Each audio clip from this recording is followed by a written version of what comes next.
ప్రార్థన చేసుకుందాము. పరలోకమందున తండ్రి, ప్రభువా మీకు స్తోత్రాలు. ఉపవాస ప్రార్థనను ప్రకటించినాం.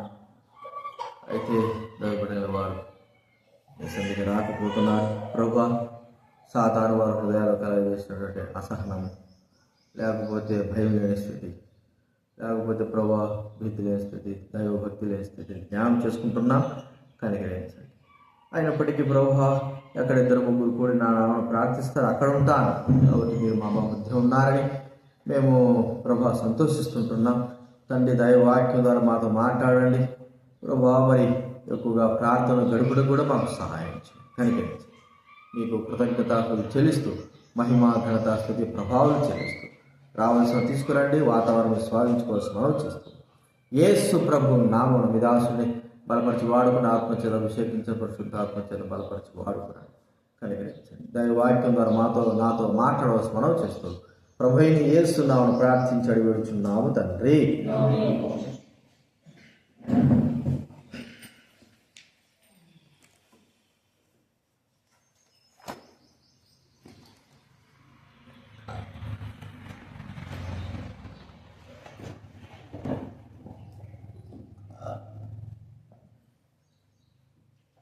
మత్తయి సువార్త 6వ అధ్యాయము 31వ వచనం 32వ వచనం.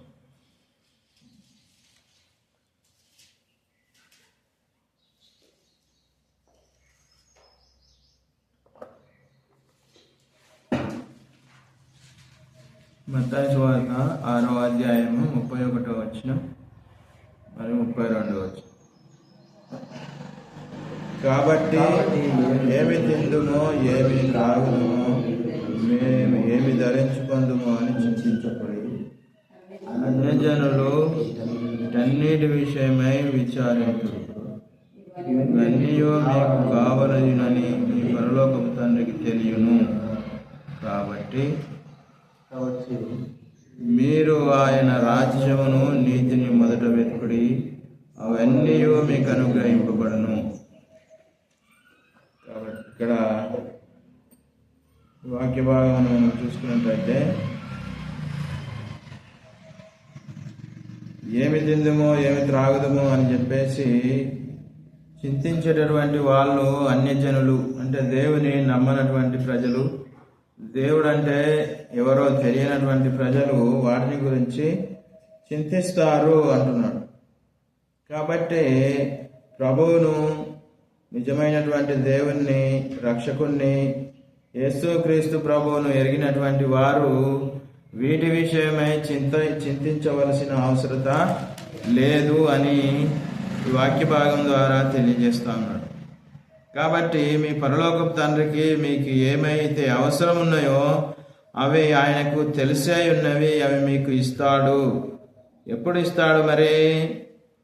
కాబట్టి మీరు ఆయన రాజ్యమును, నీతిని మొదట వెతుకుడి, అప్పుడు అవన్నీ మీకు అనుగ్రహింపబడును అంటున్నాడు.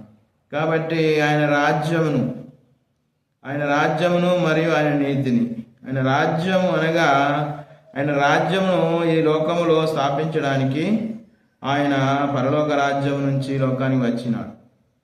కాబట్టి ఆయన రాజ్యం మరి ఎక్కడ స్థాపించినాడయ్యా అంటే అది పరిశుద్ధ మందిరం అన్నమాట. దేవుని యొక్క మందిరమే దేవుని యొక్క రాజ్యం. కాబట్టి దేవుని రాజ్యము అనగా ఎక్కడైతే తన ప్రజలుగా, సమాజముగా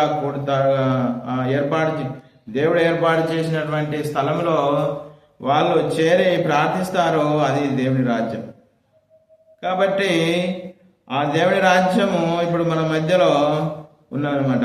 పరిశుద్ధ మందిరమే దేవుని రాజ్యముగా మనము చూస్తా ఉన్నాం. కాబట్టి నీతిని మొదట తన రాజ్యమును, నీతిని వెతుకుడి అని చెప్తా వస్తున్నాడు. కాబట్టి ఆయన నీతి అంటే ఏమిటో మనము చూడాలనుకుంటే కీర్తన గ్రంథము 19వ అధ్యాయము, కీర్తన గ్రంథము 19వ అధ్యాయము 1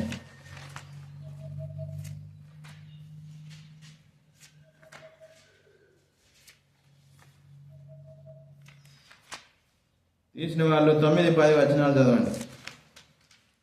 యెహోవా యందైన భయము పవిత్రమైనది, యెహోవా యందైన భయము పవిత్రమైనది, అది నిత్యము నిలుచును. అది నిత్యము నిలుచును. యెహోవా న్యాయ విధులు సత్యమైనవి, యెహోవా న్యాయవిధులు సత్యమైనవి, అవి కేవలము న్యాయమైనవి. అవి కేవలము న్యాయమైనవి. అవి బంగారు కంటను, అవి బంగారము కంటే విస్తారమైన మేలువి బంగారు కంటెను, విస్తారం కంటే మేలువి బంగారము కంటే కోరదగినవి, కోరదగినవి, తేనె కంటెను, తేనె కంటెను చుంటి తేనె ధారల కంటను ముందు మధురమైనవి. తేనె ధారల కంటెను మధురమైనవి. కాబట్టి ఆయన యందు భయము అనేది, భయము యెహోవా యందైన భయము పవిత్రమైనది. కాబట్టి నీతి అనగా పవిత్రత అన్నమాట. పవిత్రత ఎప్పుడు వస్తుంది మనకు అంటే దేవుని యందు భయము. దేవుడు అంటే దేవుని సమయానికి దేవుని యందు భయము కలిగినటువంటి విధములో మనం ఉన్నట్టయితే పవిత్రమైనది ఆయన యందు యెహోవా యందైనటువంటి భయము పవిత్రమైనది, అది న్యాయమైనది, నిత్యము నిలుచున్నది. అది నిత్యము కూడా నిలిచేటటువంటిది, పవిత్రమైనటువంటిది, పరిశుద్ధమైనటువంటిది, అది నిత్యము నిలిచి ఉండేటటువంటిది. కాబట్టి అది నా న్యాయమైనది. మరియు యెహోవా న్యాయ విధులు సత్యమైనవి. ఆయన వాక్యములన్నీ కూడా సత్యమై ఉన్నవి. కాబట్టి ఎందుకంటే సత్యవంతుడైనటువంటి దేవుడు సెలవిచ్చినటువంటి మాటలు కాబట్టి అవి సత్యము. కాబట్టి వాటిలో ఎంత మాత్రము అనుమానించవలసినటువంటి అవసరత ఏం మాత్రము లేదు. కాబట్టి మనము ఆయన యొక్క పవిత్రతను కోరుతూ, ఆయన యొక్క పవిత్రతను కోరాలంటే మనం ఏం చేయాలంట? ఆయనకు భయపడి ఉండాలి. దేవునికి మాత్రమే భయపడాలి. ఇంకా ఎవరికి కూడా భయపడవలసిన పని లేదు అని తెలియజేస్తా ఉన్నాడు. కాబట్టి 27వ కీర్తనలో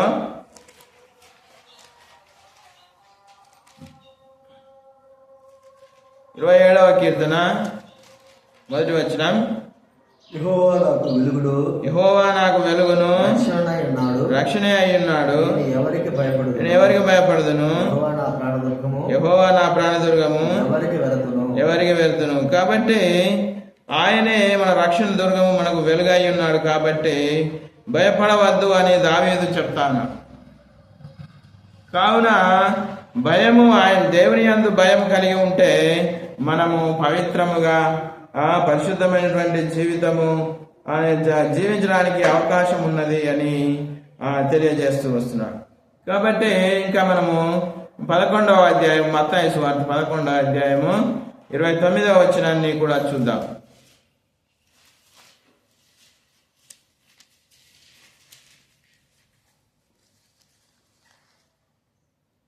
నేను సాత్వికుడను, దీన మనసు గలవాడను గనుక మీ మీద నా కాడి ఎత్తుకొని నా యొద్ద నేర్చుకొనుడి, అప్పుడు మీ ప్రాణములకు విశ్రాంతి దొరుకును. ఎలయనగా నా కాడి సులువైనది గాను నా భారము తేలికైనది గాను ఉన్నది. కాబట్టి నేను సాత్వికుడను. యేసుక్రీస్తు ప్రభు స్వయంగా ఆయన చెప్తున్నటువంటి మాట ఏమంటే, నేను సాత్వికుడను, దీన మనస్సు కలిగినటువంటి వాడను. కాబట్టి మీ మీద నా కాడిని ఎత్తుకొని ఆయన యొద్ద మనము నేర్చుకోవాల్సినటువంటి వారమై ఉన్నాం. కాబట్టి ఆయన మనకు తండ్రి అయి ఉన్నాడు మరియు నేర్పించేటటువంటి వాడు. కాబట్టి ఆయన మనకు గురువుగా అంగీకరించి ఉండాలని దేవుడు కోరుతా ఉన్నాడు. ఆయన ఒక్కడు మాత్రమే తండ్రి అని ఆయన మాత్రమే పిలవాలి అని చూస్తా ఉన్నాం. కాబట్టి ఆయన మీకు అనేక మంది గురువులు లేరు, యేసు ప్రభు ఒక్కడే గురువు. కాబట్టి బోధించేవాడు ఆయనే. కాబట్టి ఆయన మాత్రమే గురువు. కాబట్టి ఆయన బోధించేటటువంటి మాటలనే లక్ష్య పెట్టి ఆయన యందే మనము ఆయన చెప్పినటువంటి దానిని అనుసరించేటటువంటి వారముగా ఉండాలని ఇక్కడ కోరబడుతున్నాం. కాబట్టి నీ ప్రాణమునకు విశ్రాంతి దొరుకుతుంది. అప్పుడు ఆయన చెప్పినటువంటి మాటలు మనం వింటే ఆయన ఏం చేస్తాడంటే మన ప్రాణానికి విశ్రాంతి కలుగజేస్తాడు. ఎందుకంటే ఆయన యొక్క కాడి సులువైనది, నాది భారమైనటువంటి కాడి అని చెప్తలేడు. ఆయన యొక్క కాడి ఎలాంటిదంట? సులువైనది. కాడి అంటే ఎద్దుల పైన పెట్టేటటువంటి కాడి. అయితే ఒకవైపున ఆయన ఉంటాడు, ఒకవైపు మనం ఉంటాం. రెండు ఎద్దులు అయితేనే కాడిని మోయగలుగుతాయి. కాబట్టి ఒకవైపు ఎవరుంటారు? యేసుక్రీస్తు ప్రభు ఉంటాడు, ఒకవైపు మనం ఉంటాం. కాబట్టి మనము యేసు ప్రభువుతో కలిసి ఆయన యొక్క పని చేయువారమై ఉన్నామని ఈ కాడి మనకు తెలియజేస్తాము. కాబట్టి కాడి అయితే ఒకటి బలవంతమైనటువంటిది. ఒక ఎద్దు, ఇక్కడ రెండు ఎద్దులను చూసినట్టయితే ఒక ఎద్దు చాలా బలము కలిగినది, ఒక ఎద్దు చాలా బలహీనమైనది. కాబట్టి ఆ బలహీనమైనటువంటి ఎద్దు మనమే, ఆ బలవంతమైనటువంటి ఎద్దు యేసుక్రీస్తు ప్రభువుగా మనము చూసినట్టయితే కాడిని లాగలేనటువంటి పరిస్థితిలో దానికి రెండు తాళ్ళు ఉంటాయి. కాడిని లాగాలంటే రెండు తాళ్ళు ఉంటాయి. ఆ తాళ్ళు కూడా ఎటువైపు వేయబడి ఉంటాయంటే బలమైనటువంటి ఎద్దు ఏది బాగా బరువు మోస్తుందో దాని వైపే ఆ తాళ్ళు భారము వేసి ఉంటాయన్నమాట.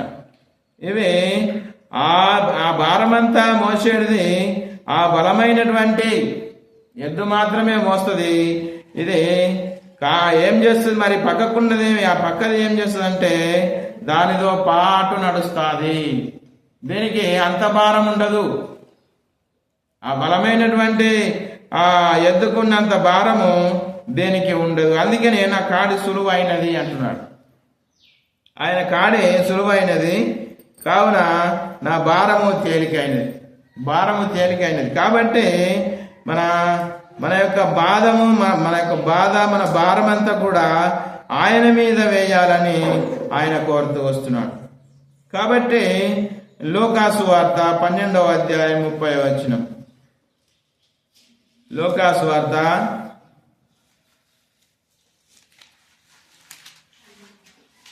12వ అధ్యాయము 30వ వచనం. ఈ లోకపు జనులు వీటన్నిటిని వెతుకుదురు, మీకు కావలసినవని మీ తండ్రికి తెలియను. ఏవి మీకు కావలసి ఉన్నవని మీ తండ్రికి తెలియను. మనకి ఏమైతే కావలసి ఉన్నదో అవి తండ్రికి తెలియదు. కాబట్టి 12:30 కదా. ఇదిగో ఈ లోకపు జనులు వీటన్నిటిని వెతుకుదురు, ఇవి మీకు కావలసి ఉన్నవని మీ తండ్రికి తెలియను. కాబట్టి ఇక్కడ కూడా ఏమంటున్నాడు? మరలా చూసినట్టయితే మీరైతే ఆయన రాజ్యమును వెదుకుడి, దీనితో కూడా ఇవే మీకు అనుగ్రహింపబడును.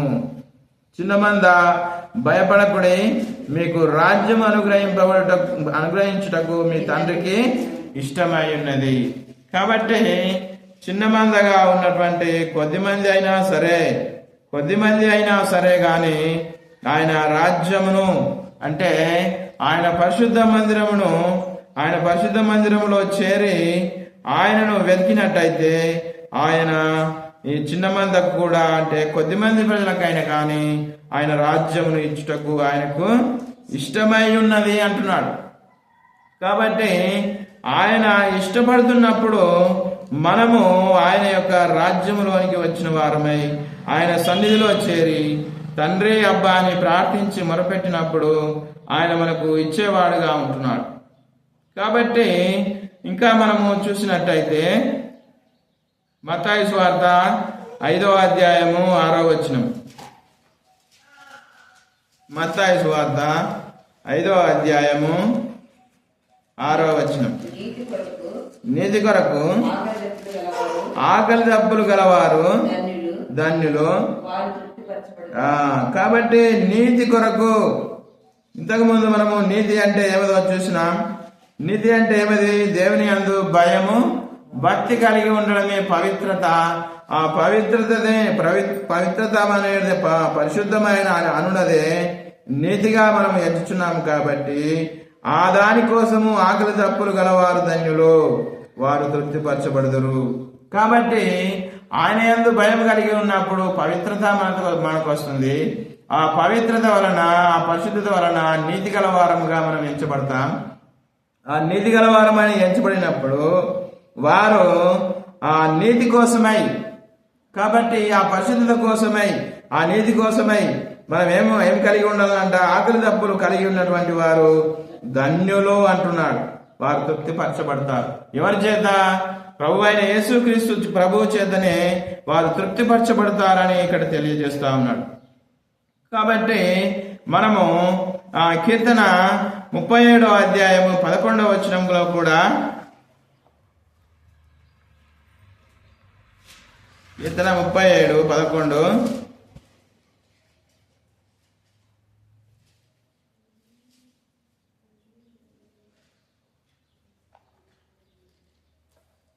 అధ్యాయం 11వ వచనం, దీనులు భూమిని స్వతంత్రించుకొందరు,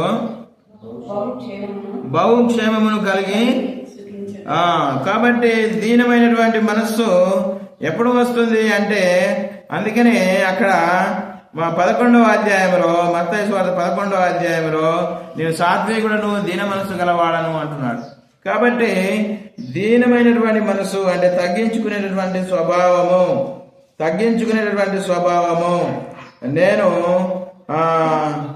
చాలా ఒట్టివాడను అనేటువంటి భావన మనకు కలిగి ఉన్నప్పుడు యేసు ప్రభు ఎదుట మనము ఎలాంటి వారము? చాలా తగ్గించుకున్నటువంటి వారముగా ఉండి, మేము దుమ్ము ధూళి లాంటి వారం ప్రభువా అని ప్రవక్తలైనటువంటి వాళ్ళు ఏమన్నారంటే, మేము దుమ్ము ధూళి లాంటి వారము. దావీదైతే ఏమన్నారంటే, నేను పురుగు వంటి వాడను అంటాడు. దావీదైతే నేను పురుగు వంటి వాడను, పురుగు లాంటి నన్ను, పురుగు వంటి యాకోబు అని పిలుస్తాడు యేసు. ప్రభు అయిన యెహోవా దేవుడు పురుగు వంటి యాకోబు అని పిలుస్తాడు యాకోబు. కాబట్టి దావీదు కూడా నేను పురుగు వంటి వాడను అంటున్నాడు. కాబట్టి ఆ పురుగు లాంటి వాడని యాకోబును పిలిచినటువంటి ఆ యాకోబు సంతానము ఇప్పుడు ఏ విధంగా అయింది? ఆ ప్రపంచాన్ని పరిపాలించినటువంటి ప్రజలుగా. కాబట్టి నీవు ఇతర జనములను ఏలేదవు గాని నిన్ను వేరే జనము పరిపాలన చేయదు అంటాడు. కాబట్టి ఇప్పుడు ప్రపంచంలో మనము చూసినట్టయితే ఎక్కడైనా కానీ యోధులు వాళ్ళు రాజ్య పరిపాలనలో ఉంటారు. ఇప్పుడు అమెరికాను పరిపాలిస్తున్నటువంటి డొనాల్డ్ ట్రంప్ కూడా ఆయన యోధుడు. కాబట్టి ఆయన అమెరికాకు ప్రెసిడెంట్. అమెరికాలో ఉన్నటువంటి చాలా మంది ప్రజలు కూడా 50-60-70% వరకు కూడా యూదులే ఉంటారు. చాలా గొప్ప ధనవంతులు ఉంటారు, చాలా గొప్ప వాళ్ళుగా ఉంటారు వాళ్ళు. ఎందుకంటే వాళ్ళు వారి యొక్క ధర్మశాస్త్రమును ఆ సంవత్సరంలోగా వాళ్ళు పూర్తి చేయడానికి వాళ్ళకు నియామక కాలములు ఉన్నాయి. కానీ మనకు నియామక కాలములు ఉన్నాయా? నియామక కాలంలో మనం లేము. కానీ క్రమమైనటువంటి ఒక క్రమమును మనము ఏర్పాటు చేసుకోలేము. ఒక క్రమమైనటువంటి పద్ధతిలో వారు ఆ ధర్మశాస్త్రాన్ని చదువుతూ ఉంటారనమాట. ఏ నెలలో ఎంతవరకు చదవాలి, ఏ నెలలో ఏ భాగం చదవాలి, వాళ్ళకు ఉన్నటువంటి పండుగలలో 3 పండుగలు చాలా ప్రత్యేకమైనటువంటివి. ఆ పండుగలలో ఉదయం సాయంత్రము ఏ కీర్తనలు చదువుకోవాలని చెప్పేసి వాళ్ళకి ఒక క్రమం అనేది ఏర్పాటు చేయబడింది. ఆ క్రమం ప్రకారము సంవత్సరంలో ఆ పరిశుద్ధ గ్రంథాన్ని కంప్లీట్ చేసి వాళ్ళు ఉత్సహిస్తారు. కాబట్టి వారికి ఉన్నటువంటి జ్ఞానము ప్రపంచంలో ఎవరికి కూడా ఉండదు. నీవు జనములను ఏలదువు కానీ నీవు నిన్ను వేరే జనములు ఇతర జనములు నిన్ను ఏలవు అని ద్వితీయోపదేశ కాండంలో ప్రభు వారికి ఇశ్రాయేలు ప్రజలైనటువంటి వారికి మోషే ద్వారా బోధింపబడుతున్నాడు. మోషే రెండవసారి ద్వితీయోపదేశ కాండంలో ఇశ్రాయేల్ ప్రజలు కొత్త జనం, పాతతరం అంతా కూడా చనిపోయినారు.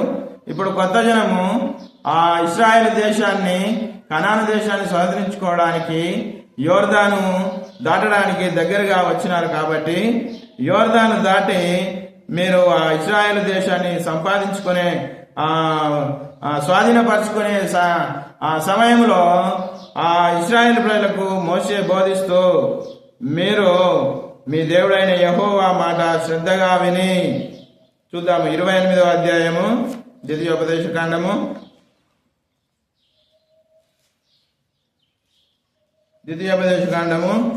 28వ అధ్యాయం 1వ వచనం.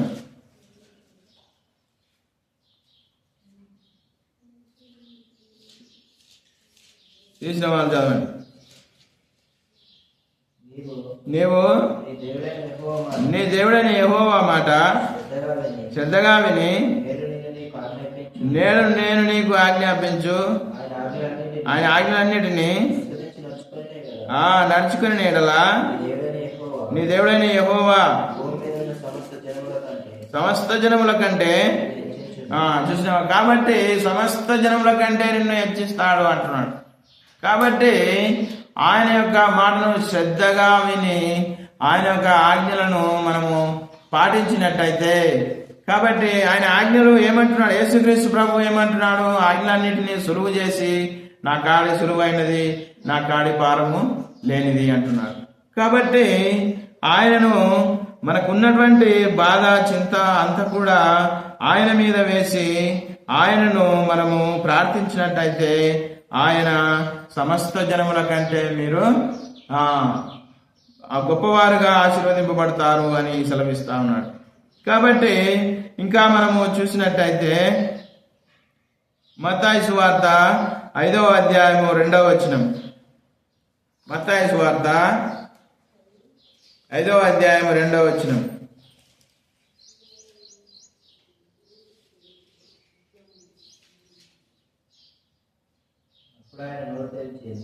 అప్పుడు ఆయన మూడవ వచనం. ఆత్మ విషయమై దీనులైన వారు ధన్యులు. కాబట్టి ఆత్మ విషయమై దేవుడు మనలో ఆత్మ అనేటటువంటి దీపాన్ని పెట్టినాడు. కాబట్టి ఆ ఆత్మ విషయమై దీనత్వం కలిగి ఉండాలని కొండ మీద ప్రసంగంలో యేసుక్రీస్తు ప్రభు బోధిస్తున్నట్టుగా మనం చూస్తున్నాం. మన ఆత్మ విషయమై, దేవుని యొక్క ఆత్మ విషయమై, దేవుని యొక్క ఆత్మ పరిశుద్ధాత్మ విషయమై పరిశుద్ధాత్మను దుఃఖపెట్టే వారముగా ఉండకుండా, కాబట్టి ఆత్మ విషయమై దీనత్వము కలిగి ఉండాలి, తగ్గించుకునే స్వభావం కలిగి ఉండాలి. తగ్గించుకునే స్వభావం కలిగి ఉన్నప్పుడు ఆయన మనల్ని ఆశీర్వదించేటటువంటి వాడుగా ఉంటున్నాడు. కాబట్టి మనము ఇంకా చూసినట్టయితే మొదటి రాజుల గ్రంథము 3వ అధ్యాయము, మొదటి గ్రంథము 3వ అధ్యాయము 11 నుంచి 14 వచనాల వరకు.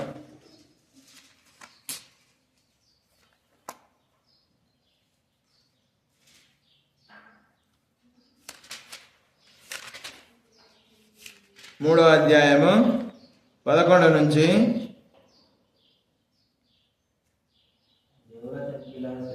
దేవుడు అతనికి ఇలాగ సెలవిచ్చెను, దీర్ఘాయునైనను ఐశ్వర్యమునైనను శత్రువుల ప్రాణమునైనను అడగక న్యాయములను గ్రహించుటకు వివేకమను గ్రహించమని అడిగితివి. చూసినావా, ఇదే ఎవరి గురించి చాలా తెలియజేస్తాను అంటే సొలొమోను రాజు నీకేం కావాలని దేవుడైన యెహోవా అడిగినప్పుడు ఆయన నీ ప్రజలైనటువంటి ఆ ఇశ్రాయేలు ప్రజలు విస్తారముగా ఉన్నారు కాబట్టి వారిని న్యాయముగా పరిపాలించాలంటే నాకు వివేచన కలిగినటువంటి జ్ఞానము కావాలి అని చెప్పేసి కోరినాడు. ఆయన ఐశ్వర్యమును కోరలేదు, దీర్ఘాయుష్ను కోరలేదు, సంపదను కోరలేదు. ఏం కోరినాడు మరి? వివేచన కలిగినటువంటి జ్ఞానము కావాలి నాకు అని కోరినాడు.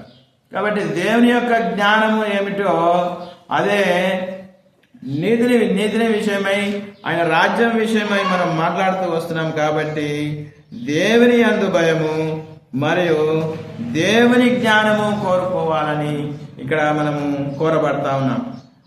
దేవుని యొక్క జ్ఞానము కావాలి మనకు. మన జ్ఞానము తుచ్చమైనది, అది పనికిరానిది, అది మనల్ని సిగ్గుపరచున్నది, మన స్వనీతి అనేది.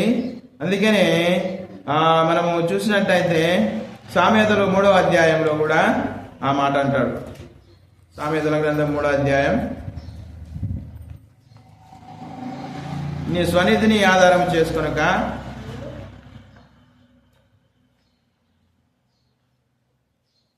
సామెతలు 3వ అధ్యాయం 5వ వచనం 6వ వచనం ఉంటుంది. నీ స్వబుద్ధిని ఆధారం చేసుకొనక నీ పూర్ణ హృదయంతో యెహోవా యందు నమ్మిక ఉంచుము. నీ ప్రవర్తన అంతటి యందు చూసినావా, ఆయన అధికారమునకు ఒప్పుకోవాలి. ఆయన అధికారమునకు నీవు ఒప్పుకున్నట్టయితే ఏమంటున్నాడు? అప్పుడు ఆయన నీ త్రోవలను సరళము చేయను. ఇంకా 7వ వచనం ఏమంటున్నాడంటే, నేను జ్ఞానిని నీవు అనుకోవద్దు. చాలా మంది మనం ఏమనుకుంటామంటే, నాకు తెలిసినంత ఇంకెవరికి తెలియదు. మనకు తెలిసినటువంటి జ్ఞానం అంతా కూడా ఈలోక సంబంధమైనది. కాబట్టి ఈలోక సంబంధమైనటువంటి జ్ఞానం కాదు. ఈలోక సంబంధమైన ఈ లోకం గతించిపోతుంది, ఈ లోకంలో ఉన్న జ్ఞానం కూడా గతించిపోతుంది. కానీ మన పరలోక సంబంధమైనటువంటి జ్ఞానం కావాలంటే నేను జ్ఞానిని నీవు అనుకోవద్దు. ఏమంటున్నాడు ఇంకా? యెహోవా యందు భయభక్తులు కలిగి చెడుతనమును విడిచిపెట్టుము. కాబట్టి యెహోవా యందు భయభక్తులు కలిగి ఉంటే పవిత్రత, పరిశుద్ధత అది జ్ఞానమునకు మూలమైన ఉన్నదని ఇక్కడ తెలియజేస్తా ఉన్నాడు. నేను జ్ఞానిని, నాకు బాగా తెలుసు, నాకు అన్ని తెలుసు అనేటటువంటి అనుకోవడము అది బుద్ధిహీనత అని తెలియజేస్తా ఉన్నాడు. నీ స్వబుద్ధిని ఎంత మాత్రమును నీవు ఆధారం చేసుకొనవద్దు. నీ పూర్ణ హృదయంతో యెహోవా యందు నమ్మిక ఉంచుము. కాబట్టి నీ పూర్ణ హృదయంతో ఆయన యందు, ఆయన నా దేవుడు, ఆయన అన్యాయస్తుడు కాదు. ఆయన దేవుడైన యెహోవా మన ప్రభు అయినటువంటి యేసుక్రీస్తు ప్రభు ఆయన అన్యాయస్తుడు కాదు. ఆయన మాట ఇచ్చి తప్పడానికి ఆయన నరుడు కాడు. కాబట్టి ఆయన సర్వాధికారం కలిగినటువంటి దేవుడు, సర్వశక్తిమంతుడు. కాబట్టి అబ్రహాముకు ప్రమాణం పూర్వకముగా చేసినటువంటి ఆ మాటను బట్టి అబ్రహాము ద్వారా వచ్చినటువంటి సంతానమైన ఇశ్రాయేలు ప్రజలు ఎన్నో పొరపాట్లు, ఎన్నో తప్పులు, విగ్రహారాధికులై చెడిపోయి ఎంతో పాపము చేసినప్పటికీ కూడా మరలా దేవునికి మొరపెట్టినప్పుడు వారిని అబ్రహామును బట్టి, అబ్రహాముకి ఇచ్చినటువంటి ఆ వాగ్దానము, ఆ మాటను, ఆ ప్రమాణమును బట్టి ఇశ్రాయేలు ప్రజలను ఆయన మరలా కాపాడుతూ వస్తున్నాడు. కాబట్టి నేను విశ్వసించినటువంటి విశ్వాసులకు తండ్రి ఎవరు? అబ్రహాం. విశ్వాసులకు తండ్రి అబ్రహాము. కాబట్టి మనము దేవుని యందు విశ్వాసం ఉంచుచున్నాము. కాబట్టి ఇప్పుడు మన తండ్రి కూడా అబ్రహామే. కాబట్టి మనం అబ్రహాము సంతానం కిందికి వచ్చినప్పుడు ఆయన మనల్ని జ్ఞాపకం చేసుకుంటాడు. ఆయన మనల్ని ఏం చేస్తాడు? జ్ఞాపకం చేసుకుంటాడు అంటున్నాడు. నిర్గమకాండము 2వ అధ్యాయంలో 24వ వచనం ఆ మాట చెప్తున్నాడు. నిర్గమకాండము 2వ అధ్యాయము 24వ వచనం.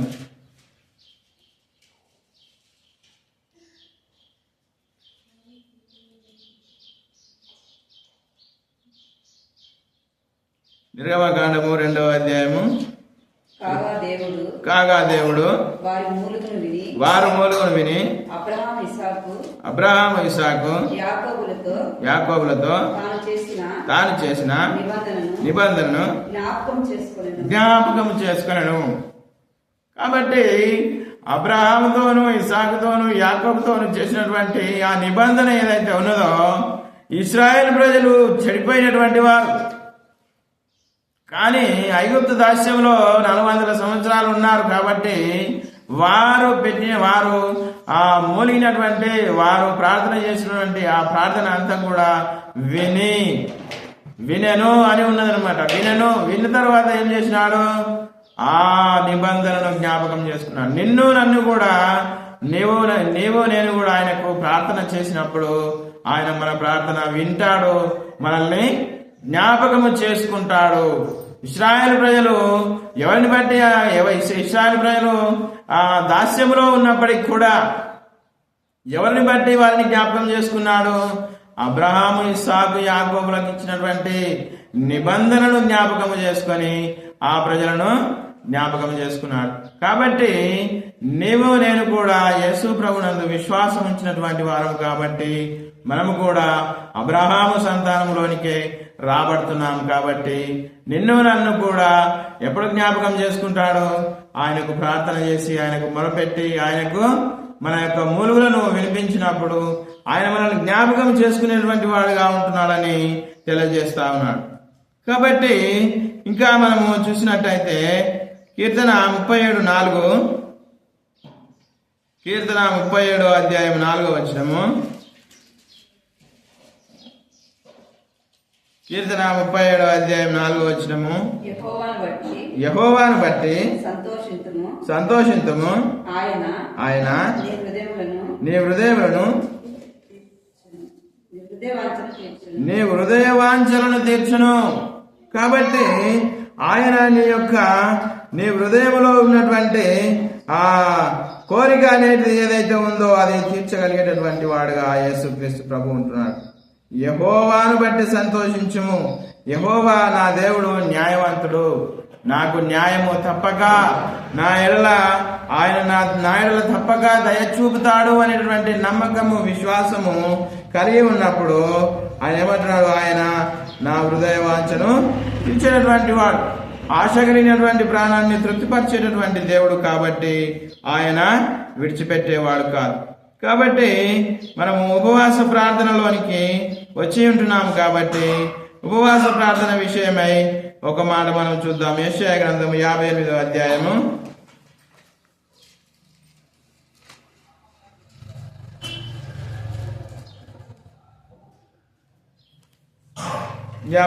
అధ్యాయము 5వ వచనం నుంచి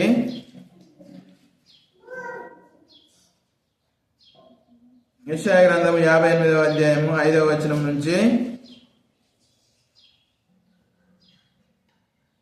తీసిన వాళ్ళు చదవండి.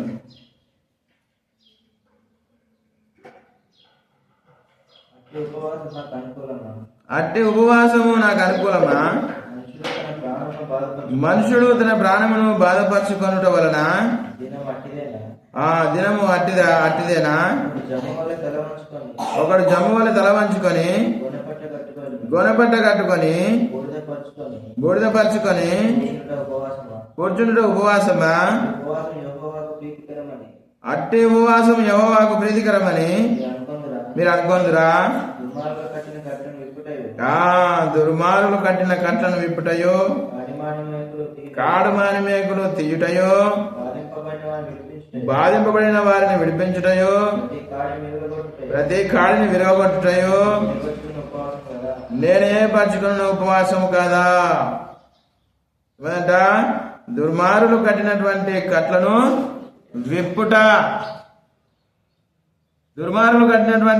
విప్పుట, నెహెమ్యా గ్రంథము 5వ అధ్యాయము 10వ వచనంలో ఆ మాట ఉంది. ఏ విధంగా ఇప్పాలి, దుర్మార్గులు కట్టినటువంటి కట్లను ఏ విధంగా విప్పాలి అనేది నెహెమ్యా గ్రంథము 5వ అధ్యాయము 10వ వచనం 10 నుంచి 12వ వచనం వరకు. నెహెమ్యా 5వ అధ్యాయము 10 నుంచి 12వ వచనం. ఎవరి కట్లు? దుర్మార్గుల కట్లు విప్పడం అంటే ఏమనేది అక్కడ తెలియజేస్తా ఉన్నాడు. నేనును నా బంధువులను నా దాసులను కూడా అలాగుననే వారి సొమ్మును ధాన్యమును అప్పుగా ఇచ్చితిమి, ఆ అప్పు పుచ్చుకొని కొందుము. ఈ దినంలో వారి యొద్ద అపహరించిన భూములను, ద్రాక్ష తోటలను, ఎలువ తోటలను వారి ఇండ్లను వారికి అప్పుగా ఇచ్చిన సొమ్ములోను ధాన్యంలోను ద్రాక్షరసంలోను మూడవ భాగం వారికి మరలా అప్పగించుడని ఎంత మూడవ భాగమును వారికి అప్పగించమని నూరవ భాగం వారికి అప్పగించమని మరలా అప్పగించుడని. కాబట్టి ఇక్కడ నెహెమ్యా ఏమంటున్నాడంటే ఇశ్రాయేలు ప్రజలైనటువంటి వారు దాసులుగా అమ్మబడవచ్చును. ఇశ్రాయేలు వాళ్ళ సహోదరులకు అమ్మబడవచ్చును దాసులుగా, అంటే దాస్యము అంటే జీతం చేయడానికి అమ్మబడవచ్చును. మరి ఎప్పుడు విడుదల వాళ్ళు పొందుతారంటే 7వ సంవత్సరంలో వారికి విడుదల కలుగుతుంది. 7వ సంవత్సరము విడుదల వచ్చినప్పుడు ప్రతి 7 సంవత్సరాలకు ఒకసారి దాసులైనటువంటి వారికి విడుదల అనేది ఉంది. 6 సంవత్సరాలు మీరు పని చేసుకోవచ్చు వాళ్ళతోటి దాసులుగా నీకు అమ్మబడినటువంటి వాళ్ళు. 7వ సంవత్సరమున వారిని స్వతంత్రులుగా చేసి పంపించాలి. పంపించేటప్పుడు ఏమి ఇవ్వాలంట వారికి? నీ ద్రాక్షరసంలోను, నీ నూనెలోను, నీ భాగంలోను అవన్నీ కూడా వారికి ఇవ్వాలి. ఏమంటున్నాడు ఇక్కడ? దుర్మార్గులు కట్టినటువంటి కట్లను విప్పుట. కాబట్టి ఆ కట్టబడి ఉన్నారు, ఇప్పుడు దాస్యంలో ఉన్నారు, కట్టబడి ఉన్నారు. కాబట్టి దాస్యం నుంచి విడుదల పొందాలంటే వారు 7వ సంవత్సరమున విడుదల పొంది వారికి ఏమేమి అవసరం ఉన్నాయో అవన్నీ కూడా వారికి ఇవ్వవలసినటువంటి వారై ఉన్నారు మీరు అంటున్నాడు. కాబట్టి అది అన్నమాట విప్పడం అంటే. బీదలైనటువంటి దేవుని ప్రజలలో దేవుని నమ్మి యేసుక్రీస్తు ప్రభువును నమ్మి విశ్వసించినటువంటి ఈ యొక్క పరిశుద్ధ సమాజంలో బీదలైనటువంటి వారికి సహాయం చేయుట అన్నమాట. కాబట్టి ఆ బీదలైనటువంటి వారికి సహాయం చేయడం వలన మీరు ఆ కట్లను విప్పుదురు అంటున్నాడు. కాళిమాని మేకులను తీయుట. కాళిమాని మేకులు తీయుట అంటే అదే ఏమిటి మరి? అది లూకాసు వార్త 4వ అధ్యాయము. లూకాసు వార్త 4వ అధ్యాయము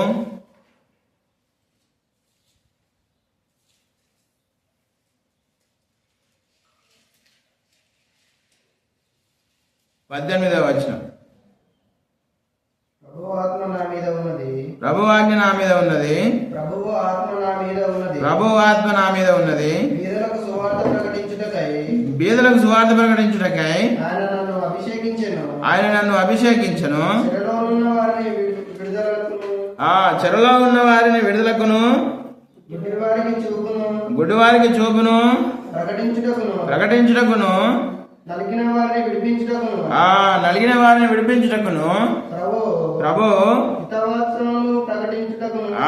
హితవత్సరము ప్రకటించుటకును ఆయన పంపి ఉన్నాడు. కాబట్టి హితవత్సరము అనేది ఇశ్రాయేలు ప్రజలకు హితవత్సరము కూడా ఉందన్నమాట.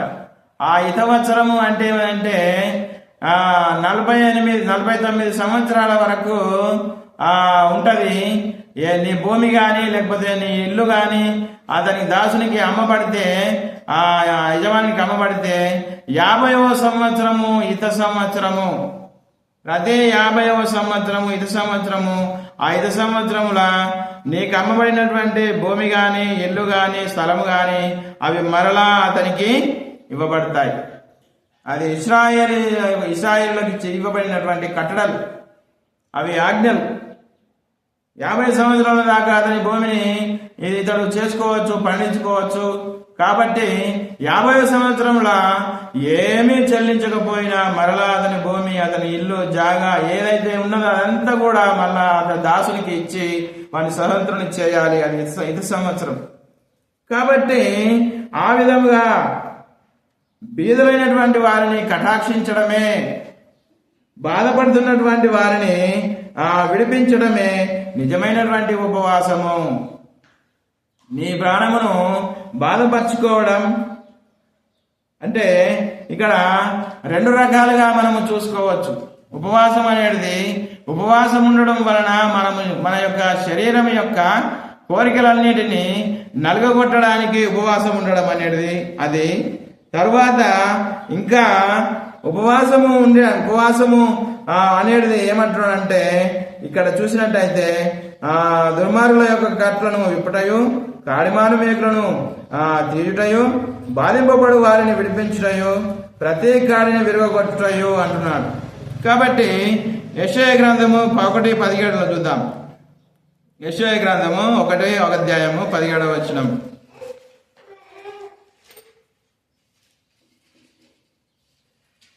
యెషయా గ్రంథము కీడు చేయుట మానుడి, మేలు చేయ నేర్చుకునుడి, న్యాయము జాగ్రత్తగా విచారించుడి.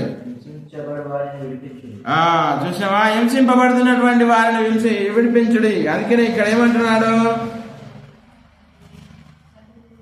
బాధింపబడు వారిని విడిపించుడి, హింసింపబడుతున్నటువంటి వారిని విడిపించుడి. ఎవరైతే హింసింపబడుతున్నారో, దేని చేత హింసింపబడుతున్నారో వారిని విడిపించాలి. కాబట్టి ఏ దాని చేత అయితే హింసింపబడుతున్నారు, ఏ విధంగా మనుషుల చేత హింసింపబడుతున్నారా, లేకపోతే ప్రజల చేత, తర్వాత ఇంకా మనము చూసినట్టయితే ఆత్మీయ విధానంలో మనము చూసినట్టయితే అపవాది చేత పీడింపబడుచున్నటువంటి ఏమంటున్నాడు, బాధపడుతున్నటువంటి బాధిస్తున్నటువంటి అపవాది శోధనల నుంచి కూడా వారిని విడిపించేటటువంటి వారుగా మీరు ఉండాలని ఇక్కడ తెలియజేస్తా వస్తున్నాను అనమాట.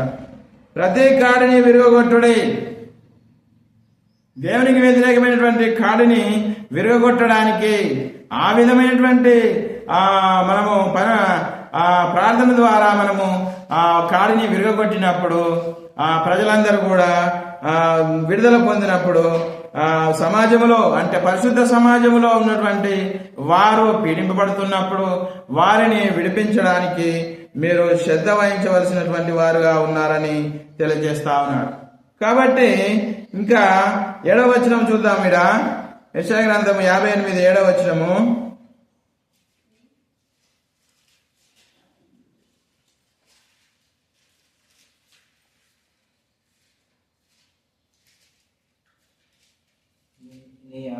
నీ ఆహారము ఆకలిగొనిన వారికి పెట్టుటయు,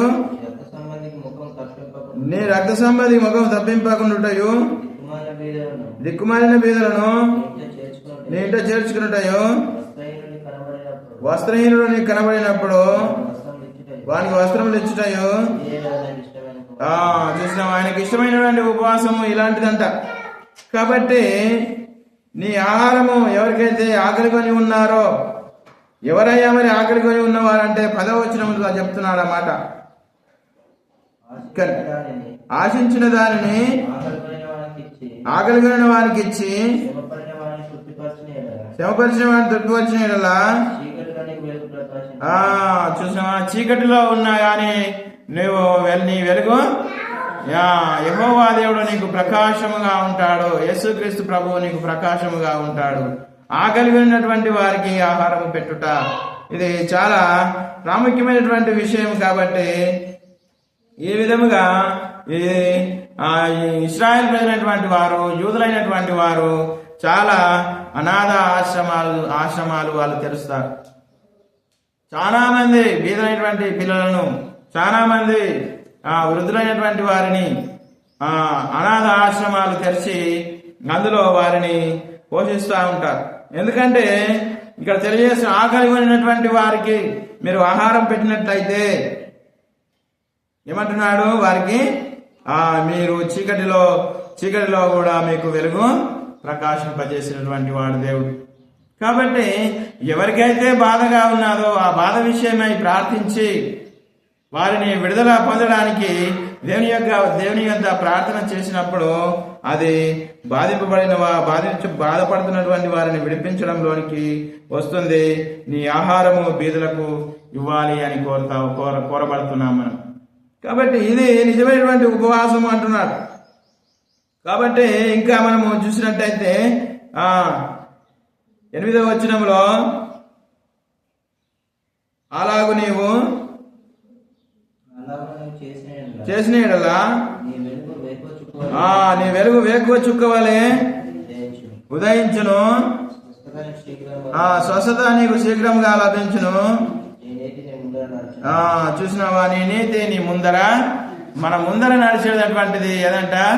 ఆయన నీతి. యేసుక్రీస్తు ప్రభువు మనకిచ్చినటువంటి నీతి మన ముందర నడుస్తుంది అంటున్నాడు.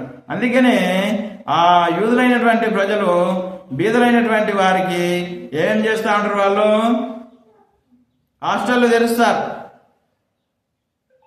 హాస్టల్ పెడతారు. వాళ్ళు హాస్టల్ పెట్టి బీదలైనటువంటి ప్రజలను అందరిని తీసుకొచ్చి చదివిపిస్తారు. తర్వాత హాస్పిటల్ పెడతారు. క్రిస్టియన్ మిషనరీలు అందరూ కూడా హాస్పిటళ్ళు, తర్వాత అది వసతి గృహాలు పెట్టి వారిని చదివించి హాస్పిటల్ పెట్టి వారికి సేవ చేస్తారు. ఎందుకోసము? ఇక్కడ చెప్తా ఉన్నాడు, ఇక్కడ వాక్యం చెప్తా ఉన్నాడు, నిజమైనటువంటి ఉపవాసం ఇది. నీ ప్రాణమును బాధ పెట్టుకోవడము, నీ శరీరమును ఉన్నటువంటి కోరికలను తగ్గించుకోవడం, అది ఒక రకమైనటువంటి ఉపవాసం అయితే, ఇంకా దేవునికి ఇష్టమైనటువంటి ఉపవాసము, దేవుని దగ్గరకు రావడం కోసము నీ శరీరం నల్లగొట్టుకోవడం ఒకటి. తర్వాత దేవుని దగ్గరికి వచ్చిన తర్వాత నువ్వు ఇంకా దేవునికి ఇష్టముగా చేయడానికి ఆయన చేయవలసినటువంటి పనులు ఏమంటే బీదలైనటువంటి వారికి ఆహారం పెట్టుట, వారిని ఆదరించుట, వారికి సహాయము చేయుట అనేది నిజమైన ఉపవాసము అంటున్నాడు. కాబట్టి యెహోవా 10వ వచనం మొత్తం అయిపోయిందా? అంధకారము నీకు మధ్యాహ్నం వలె నుండును, యెహోవా నిన్ను నిత్యము నడిపించును, క్షామకాలమున ఆయనను తృప్తిపరిచి నా చూసిన ఎముకలను బలపరచును.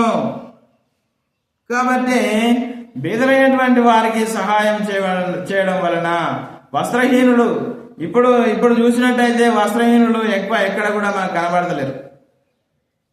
వస్త్రాలు అందరికీ చాలా బాగానే ఉంటున్నాయి, కానీ ఆహారం లేక ఉంటున్నటువంటి వాళ్ళు కనబడతారు. అటువంటి ఆహారం లేనటువంటి వారికి ఆహారం పెట్టుట ఎంతో, అది ఉపవాసం కిందికే వస్తుంది అంటున్నాడు. కాబట్టి ఇటువంటి నిజమైనటువంటి ఉపవాసము చేయవలసినటువంటి వారముగా మనము కోరబడతా ఉన్నాం. కాబట్టి చివరిగా నెహెమ్యా గ్రంథము 8వ అధ్యాయము 1 నుంచి 8 వచనాలు చదువుకొని మనము ప్రార్థనలో ప్రవేశిస్తాం. నెహెమ్యా గ్రంథము 8వ అధ్యాయము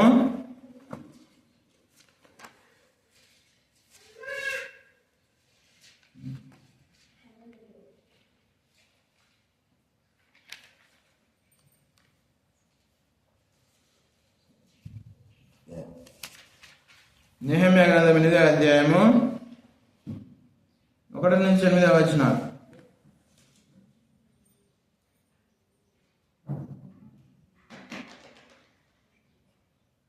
ఒక్కొక్క వచనం చదవండి.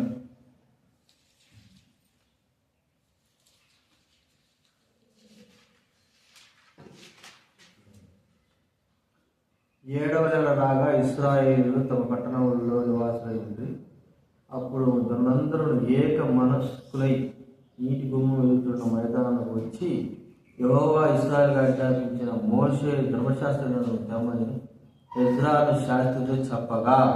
చూసామా, ఇక్కడ ఏమంటున్నాడంటే ఇశ్రాయేలు ప్రజలు దాస్యం నుంచి విడిపించబడి వచ్చినారు.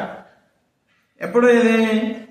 బబులోను దేశానికి 70 సంవత్సరాలు దాస్యంలోనికి పోయి తిరిగి వచ్చిన తర్వాత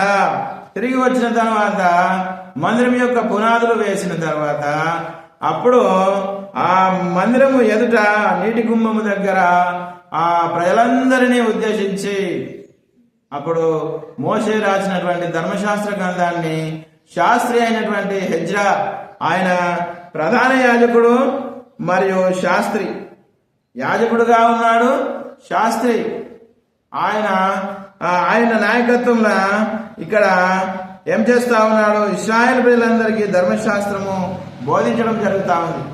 ఏమని బోధిస్తున్నాడయ్యా అంటే 2వ వచనంలో, యాజకుడైన ఎజ్రా 7వ మాసము మొదటి దినమున గ్రహింప శక్తి గల పురుషులు కలిసిన సమాజము అంతటి ఎదుటను ఆ ధర్మశాస్త్ర గ్రంథం తీసుకొని వచ్చి నీటి గుమ్మం ఎదుటనున్న మైదానంలో ఉదయం మొదలుకొని మధ్యాహ్నం వరకు నిలుచుతున్న స్త్రీ పురుషులకు నిలిచి ఉన్నారంట, కూర్చొని కాదు. ఆ నీటి గుమ్మం దగ్గర ఎలా ఉన్నారంట? వాళ్ళు నిలబడి ఉన్నారు. ఉదయం మొదలుకొని మధ్యాహ్నం వరకు నిలబడి ఆ యొక్క ధర్మశాస్త్రాన్ని వింటా ఉన్నారు. కాబట్టి ఇటువంటి నిష్ఠ గరిష్ట కలిగినటువంటి ఇశ్రాయేలు ప్రజలు వాళ్ళు ఉదయం మొదలుకొని మధ్యాహ్నం మధ్యాహ్నం అంటే 2-2:30 వరకు నిలబడి పిల్లలతో సహా, పెద్దవాళ్ళే కాదు పిల్లలు కూడానంట. చూడండి, ఇంకా పిల్లలతో సహా అంటాడు. చదవండి. తెలివితో వినగల వారికి అందరికి చదివి వినిపించుచూ వచ్చను. ఆ జనులందరూ ధర్మశాస్త్ర గ్రంథమును శ్రద్ధతో వినిరి. అంత శాస్త్రీయ ఎజ్రా ఆ పని కొరకు కర్రతో చేయబడిన పీఠం మీద నిల్చుండెను. అతని దగ్గర కుడిపార్శ్వమందు మదిత్య, అనయ, ఊరియా, ఇల్కియా, యెషయా అనువారును, ఎడవ పార్శ్వమందు మిషాయేలు. అలా వీళ్ళందరూ ఎందుకు నిలబడి ఉన్నారంటే, ఈయన చెప్పేటటువంటి హెబ్రీ భాషలో ఎజ్రా మాట్లాడుతున్నటువంటి భాష ఏది? హెబ్రీ భాష. ఇశ్రాయేల్ ప్రజలకు హెబ్రీ భాషలో మాట్లాడుతూ ఉన్నాడు. కాబట్టి ఈ హెబ్రీ భాషలో ఉన్నటువంటి కఠిన పదాలు అర్థం కానటువంటి వారికి ఈ కుడి పార్శ్వమున ఎడమ పార్శ్వమున నిలబడినటువంటి వాళ్ళు వారికి అర్థమయ్యేటటువంటి భాషలోనికి, అంటే అరామిక్ భాషలోనికి వాటిని తర్జుమా చేసి చెబుతా ఉన్నారు. యేసు ప్రభు కూడా ఎక్కువ ప్రసంగాలు అరామిక్ భాషలోనే చేసినాడు.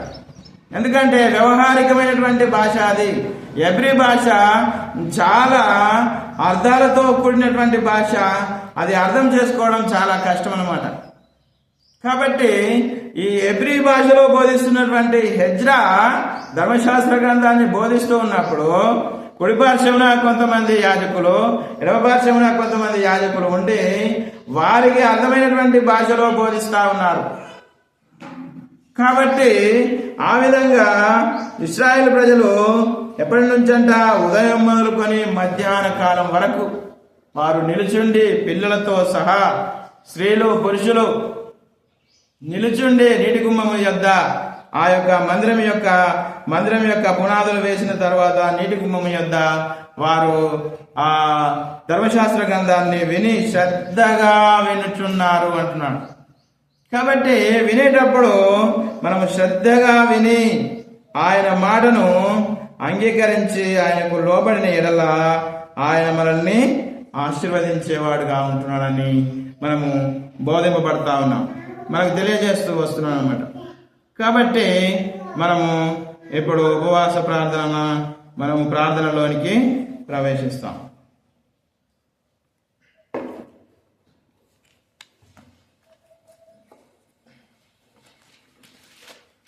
దయచేసి మనం ప్రార్థనలో ప్రవేశిస్తాము.